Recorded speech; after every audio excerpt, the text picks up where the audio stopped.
ब्रह्मानन्दं परं सुखदं केवलं ज्ञानमूर्तिं द्वन्द्वातीतं गगनसदृशं तत्त्वमस्यादिलक्ष्यम्। बोलिए श्री सद्गुरुवे नमः। बोलिए श्री सद्गुरुदेव की जय।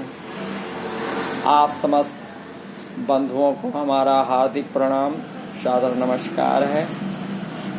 इस 75वें 75 एपिसोड में आप सभी का स्वागत है, हार्दिक अभिनंदन है। चर्चा चल रही है अध्याय 5 का 19वां श्लोक। तो आइए देखते हैं कि श्लोक क्या है। इह एव तैः चिता सर्गः येषां साम्ये स्थितं मनः निर्दोषं हि समं ब्रह्म तस्मात् ब्रह्मणि ते स्थिताः। अर्थात जिनके मन एकत्व तथा समता में स्थित हैं, उन्होंने जन्म तथा मृत्यु के बंधनों को पहले ही जीत लिया है। वे ब्रह्म के समान निर्दोष हैं और सदा ब्रह्म में ही स्थित रहते हैं। तो इसकी व्याख्या चल रही थी, थोड़ी बाकी रह गई थी। तो जहाँ से 74 एपिसोड में छोड़ा था, उसी से आगे यहाँ प्रारंभ कर रहे हैं। तो ज्ञानी महापुरुष में कामना का सर्वथा अभाव होने से वो पूर्णतः स्वाधीन हो जाता है। स्वाधीन पुरुष ही विजयी होता है, परंतु स्वाधीन पुरुष के मन में कभी किसी को पराजित करने का भाव ही नहीं आता। वो संसार की किंचन मात्र भी आवश्यकता का अनुभव नहीं करता, प्रत्युत संसार ही उसकी आवश्यकता का अनुभव करता है। जिसने संसार को जीत लिया है, ऐसे समदर्शी महापुरुष को संसार का बड़ा से बड़ा सुख प्रलोभन भी आकृष्ट नहीं कर सकता और बड़ा से बड़ा दुख भी विचलित नहीं कर सकता। उनके मन में संसार के किसी भी प्राणी, परिस्थिति आदि की किंचित मात्र भी कामना, वासना, स्पृहा, तृष्णा आदि नहीं रहती। यद्यपि उसे अनुकूलता प्रतिकूलता का ज्ञान होता है तथा उसके अनुसार यथोचित चेष्टा भी होती है, तथापि अनुकूलता प्रतिकूलता का उसके अंतःकरण पर कोई असर नहीं पड़ता। निर्दोषम ही समम ब्रह्म है। परमात्म तत्व में दोष, विकार या विषमता है ही नहीं। जितने भी दोष या विषमताएं आती हैं, वे सब प्रकृति से राग पूर्वक संबंध मानने से ही आती है। परमात्म तत्व प्रकृति के संबंध से सर्वथा निर्लिप्त है, इसलिए उसमें किंचित मात्र भी दोष या विषमता नहीं है। तो तस्मात् ब्रह्माणि ते स्थिताः। तो परमात्म तत्व निर्दोष और सम है, इसलिए जिन महापुरुषों का अंतःकरण निर्दोष और सम हो गया है, वे परमात्म तत्व में ही स्थित हैं। असत के संग से ही संपूर्ण दोषों और विषमताओं की उत्पत्ति होती है। संसार असत है। असत उसे कहते हैं जो प्रतिक्षण परिवर्तनशील है और मूल में जिसकी स्वतंत्र सत्ता नहीं है।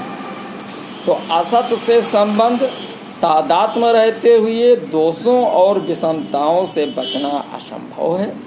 तो महापुरुषों के अंतःकरण में असत का महत्व न रहने से उन पर असत का कोई प्रभाव नहीं पड़ता। असत का कोई प्रभाव न पड़ने से उनका अंतःकरण निर्दोष और सम हो जाता है।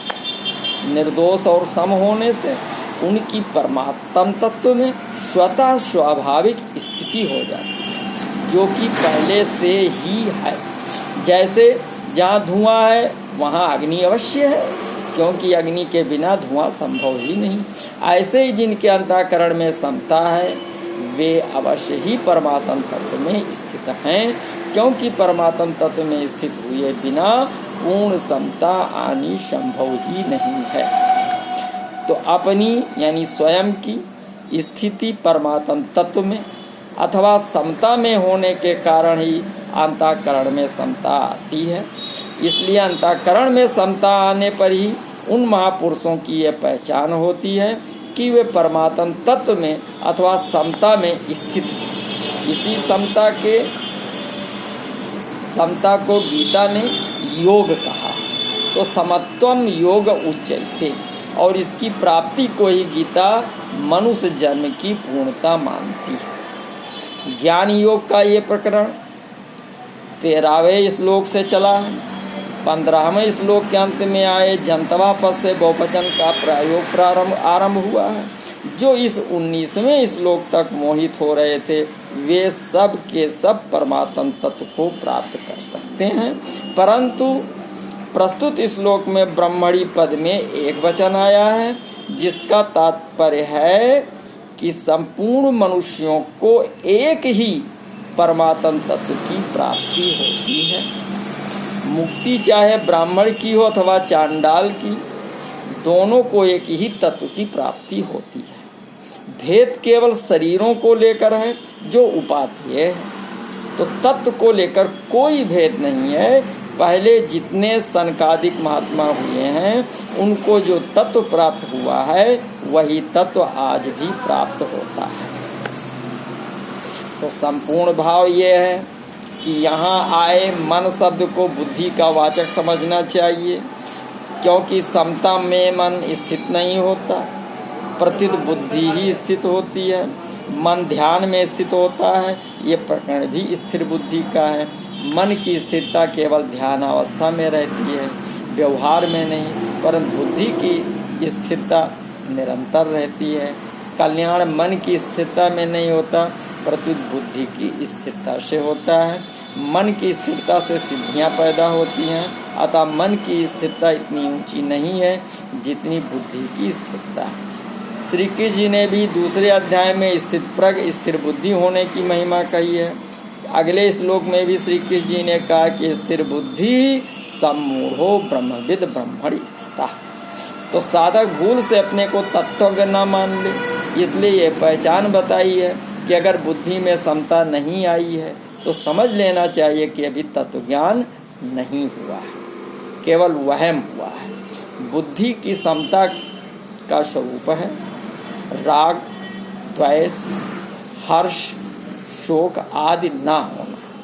तत्व प्राप्ति होने पर बुद्धि में निरंतर क्षमता रहती है, तो इस समता से बुद्धि का कभी व्युत्थान अथवा वियोग नहीं होता।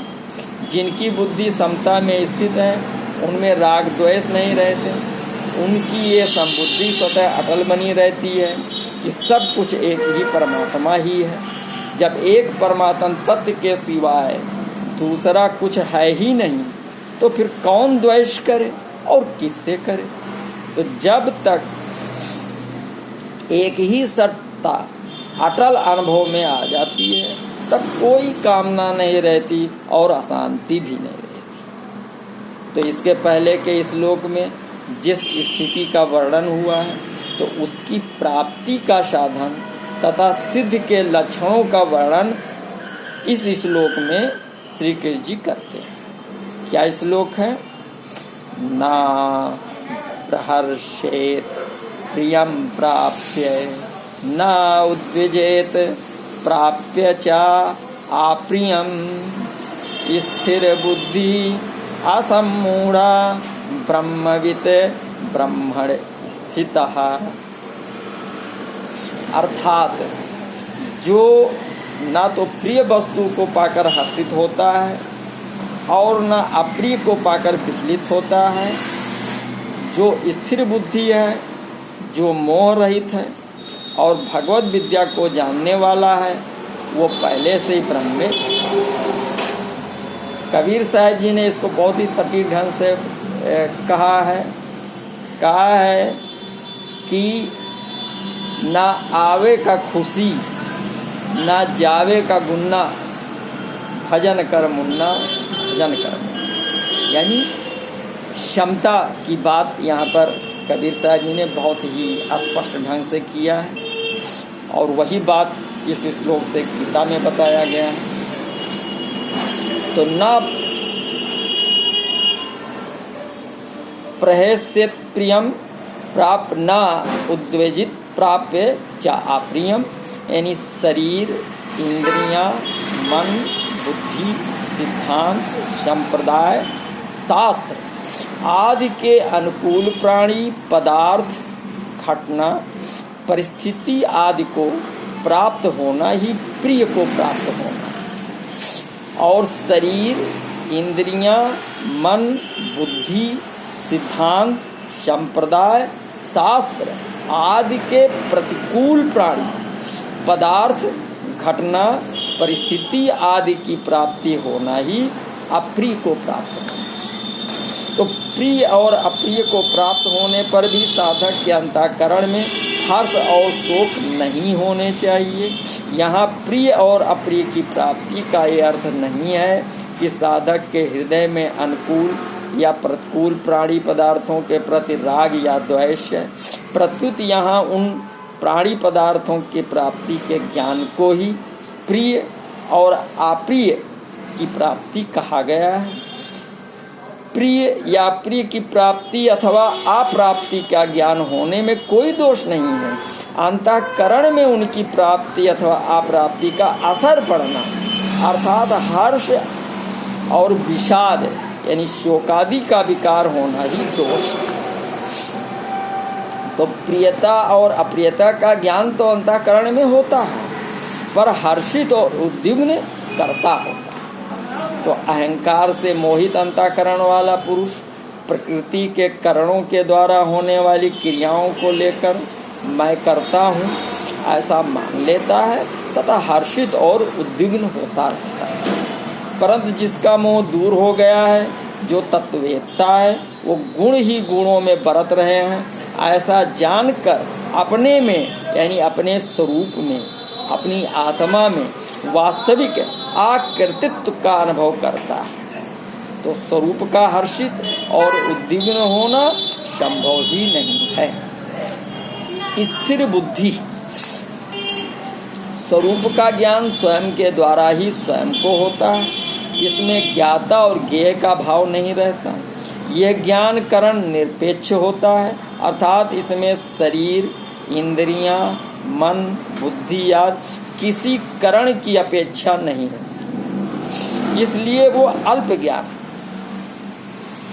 करणों से होने वाला ज्ञान स्थिर तथा संदेह रहित नहीं होता, इसलिए वो अल्प ज्ञान है। परंतु स्वयं अपने होने पर का ज्ञान स्वयं को ही होने से उसमें कभी परिवर्तन या संदेह नहीं होता। जिस महापुरुष को ऐसे करण निरपेक्ष ज्ञान का अनुभव हो गया हो, उसकी कही जाने वाली बुद्धि में यह ज्ञान इतनी दृढ़ता से उतर जाता है कि उसमें कभी विकल्प, संदेह, विपरीत भावना, असंभावना आदि होती ही नहीं, ईट बट नहीं लगता। इसलिए उसे स्थिर बुद्धि कहा गया। असम्मूढ़ा, जो परमात्म तत्व सदा सर्वथा विद्यमान है उसका अनुभव न होना और जिसकी स्वतंत्र सत्ता नहीं है, उस उत्पत्ति विनाशील संसार को सत्य मानना, ऐसी मूढ़ता साधारण मनुष्य में रहती है। तो इस मूढ़ता का जिसमें सर्वथा अभाव हो गया है उसे ही यहाँ असम्मूढ़ा कहा गया। अब आगे ब्रह्मविद। तो ब्रह्मविद यानी परमात्मा से अलग होकर परमात्मा का अनुभव नहीं होता। परमात्मा का अनुभव होने में अनुभविता, अनुभव और अनुभाव्य ये त्रिपुटी नहीं रहती। प्रत्युत त्रिपुटी रहित अनुभव मात्र, ज्ञान मात्र रहता है। तो वास्तव में ब्रह्म को जानने वाला कौन है ये बताया नहीं जा सकता, कारण कि ब्रह्म को जानने वाला ब्रह्म से अभिन्न हो जाता है।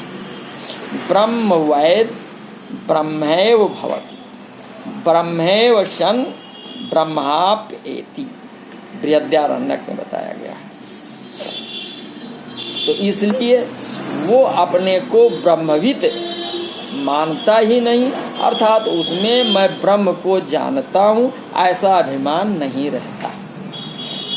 अब अगला, ब्रह्मण स्थितः, तो वास्तव में संपूर्ण प्राणी तत्व से नित्य निरंतर ब्रह्म में ही स्थित हैं, परंतु भूल से अपनी स्थिति शरीर, इंद्रियां, मन, बुद्धि आदि में ही मानते रहने के कारण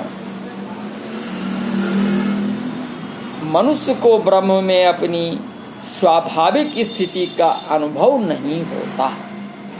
जिसे ब्रह्म में अपने स्वाभाविक स्थिति का अनुभव हो गया है, ऐसे महापुरुष के लिए यहाँ ब्रह्मण स्थितः पदों का प्रयोग हुआ है। ऐसे महापुरुष को प्रत्येक परिस्थिति में नित्य निरंतर ब्रह्म में अपनी स्वाभाविक स्थिति का अनुभव होता रहता है। यद्यपि एक वस्तु की दूसरी वस्तु में स्थिति होती है तथा ब्रह्म में स्थिति इस प्रकार की नहीं है, कारण कि ब्रह्म का अनुभव होने पर सर्वत्र एक ब्रह्म ही ब्रह्म रह जाता है, उसमें स्थित मानने वाला दूसरा कोई रहता ही नहीं। तो जब तक कोई ब्रह्म में अपनी स्थिति मानता है तब तक ब्रह्म की वास्तविक अनुभूति में कमी है, परिच्छिन्नता है। अब इसका संपूर्ण भाव यह है कि सुसुप्ति और मूर्छा में मनुष्य का शरीर से अज्ञान पूर्वक संबंध विच्छेद होता है, अर्थात मन अविद्या में लीन होता है। अतः इन अवस्थाओं में मनुष्य को प्रिय और अप्रिय का, शारीरिक पीड़ा आदि का ज्ञान ही नहीं होता, परंतु जीवन मुक्त महापुरुष का शरीर से ज्ञान पूर्वक संबंध विच्छेद होता है, इसलिए उसको प्रिय और अप्रिय का, शरीर की पीड़ा आदि का ज्ञान तो होता है, पर उनसे वो हर्षित, उद्विग्न, सुखी, दुखी नहीं होता। उसकी शरीर, इंद्रियां, मन, बुद्धि की परवस्था मिट जाती है। तो ब्रह्म को जानना और उसमें स्थित होना दोनों एक ही है।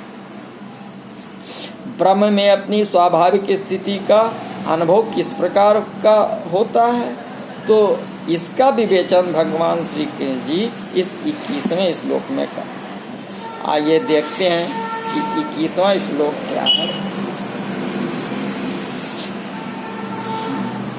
वाहि अस्पर्शेषु असक्त आत्मा विन्दति आत्मन यत सुखम ब्रह्मयोग युक्त आत्मा सुखम आछयम अश्नुते। अर्थात ऐसा मुक्त पुरुष भौतिक इंद्रिय सुख की ओर आकृष्ट नहीं होता, अपितु सदैव समाधि में रहकर अपने अंतर में आनंद का अनुभव करता है। इस प्रकार स्वरूप सिद्ध व्यक्ति पर ब्रह्म में एकाग्रचित होने के कारण असीम सुख भोगता है। वाय स्पर्श आसक्त आत्मा यानी परमात्मा के अतिरिक्त शरीर, इंद्रियां, मन, बुद्धि, प्राण आदि में तथा शब्द, स्पर्श आदि विषयों के संयोग जन सुख में जिनकी आसक्ति मिट गई है, ऐसे साधक के लिए यहाँ ये पद प्रयुक्त हुए हैं। तो जिन साधकों की आसक्ति अभी मिटी नहीं है पर जिनका उद्देश्य आसक्ति को मिटाने का हो गया है, उन साधकों को भी आसक्ति रहित मान लेना चाहिए, कारण कि उद्देश्य की दृढ़ता के कारण वे भी शीघ्र ही आसक्ति से छूट जाते हैं। इसके पहले के श्लोकों में वर्णित प्रिय को प्राप्त होकर हर्षित और अप्रिय को प्राप्त होकर उद्विग्न नहीं होना चाहिए। ऐसी स्थिति को प्राप्त करने के लिए बाह्य स्पर्श में आसक्ति रहित होना आवश्यक है। तो उत्पत्ति विनाशील वस्तु मात्र का नाम बाह्य स्पर्श है, चाहे उसका संबंध बाहर से हो या अंतःकरण से। जब तक बाह्य स्पर्श से आसक्ति रहती है तब तक अपने स्वरूप का अनुभव नहीं होता। बाह्य स्पर्श निरंतर बदलता रहता है, पर आसक्ति के कारण उसके बदलने पर दृष्टि नहीं जाती और उसमें सुख का अनुभव होता है। पदार्थों को अपरिवर्तनशील स्थिर मानने से ही मनुष्य उनसे सुख लेता है, परंतु वास्तव में उन पदार्थों में सुख नहीं है। सुख पदार्थों के संबंध विच्छेद से ही होता है। इसलिए सुषुप्ति में जब पदार्थों के संबंध की विस्मृति हो जाती है तब सुख का अनुभव होता है। वहम तो यह है कि पदार्थों के बिना मनुष्य जी ही नहीं सकता, पर वास्तव में देखा जाए तो बाह्य पदार्थों के वियोग के बिना मनुष्य जी ही नहीं सकता। इसलिए वो नींद लेता है, क्योंकि नींद में पदार्थों को भूल जाते हैं। पदार्थों को भूलने पर भी नींद से जो सुख, ताजगी, बल, निरोगता, निश्चिंतता आदि मिलती है वो जागृत में पदार्थों के सहयोग से नहीं मिल सकती। इसलिए जागृत में मनुष्य को विश्राम पाने की, प्राणी पदार्थों से अलग होने की इच्छा होती है, तो वो नींद को अत्यंत आवश्यक समझता है, क्योंकि वास्तव में पदार्थों के वियोग से ही मनुष्य को जीवन मिलता है। नींद लेते समय दो बातें होती हैं, एक तो मनुष्य वायु पदार्थों से संबंध विच्छेद करना चाहता है और दूसरी उसमें यह भाव रहता है कि नींद लेने के बाद अमुक कार्य करना है। तो इन दोनों बातों में पदार्थों से संबंध विच्छेद चाहना तो स्वयं की इच्छा है जो सदा एक ही रहती है, परंतु कार्य करने का भाव बदलता रहता है। तो कार्य करने का भाव प्रबल रहने के कारण मनुष्य की दृष्टि पदार्थों से संबंध विच्छेद की तरफ नहीं जाती। वो पदार्थों का संबंध रखते हुए ही नींद लेता है और जागता है। ये बड़े आश्चर्य की बात है कि संबंधित तो नहीं रहता पर संबंध रह जाता है। इसका कारण यह है कि स्वयं अविनाशी चेतन जिस संबंध को अपने में मान लेता है वो मिटता नहीं। इस माने हुए संबंध को मिटाने का उपाय है कि अपने से संबंध को ना माने, कारण कि प्राणी पदार्थों से संबंध वास्तव में है नहीं, केवल माना हुआ है। मानी हुई बात ना मानने पर टिक नहीं सकती और मान्यता को पकड़े रहने पर किसी अन्य साधन से मिट नहीं सकती। इसलिए माने हुए संबंध की मान्यता को वर्तमान में ही मिटा देना चाहिए, फिर मुक्ति सदस्य। वायु पदार्थों का संबंध आवास्तविक है, पर परमात्मा के साथ हमारा संबंध वास्तविक है। मनुष्य सुख की इच्छा वायु पदार्थों के साथ अपना संबंध मान लेता है, पर परिणाम उसे दुखी दुख प्राप्त होता है। तो इस प्रकार अनुभव करने से वायु पदार्थों की आसक्ति मिट जाती है। अब इसकी व्याख्या और आगे की जानी है, परंतु वीडियो बड़ा हो जाएगा, इसलिए अभी इसमें व्याख्या बाकी है और वो हम अगले जो है 76 वीडियो में करेंगे। तब तक आप लोगों से नम्र निवेदन है कि कृपया इस वीडियो को लाइक करें और दूसरे के कल्याण हो इसलिए शेयर करें। शेयर करने के साथ साथ में जिन भाइयों ने अभी तक सब्सक्राइब नहीं किया है उनसे निवेदन है कि वो कृपया सब्सक्राइब जरूर कर लें हमें, जिससे हमारे वीडियो बराबर उनको मिलते रहेंगे और बेल आइकन का बटन दबा दें। धन्यवाद, नमस्कार।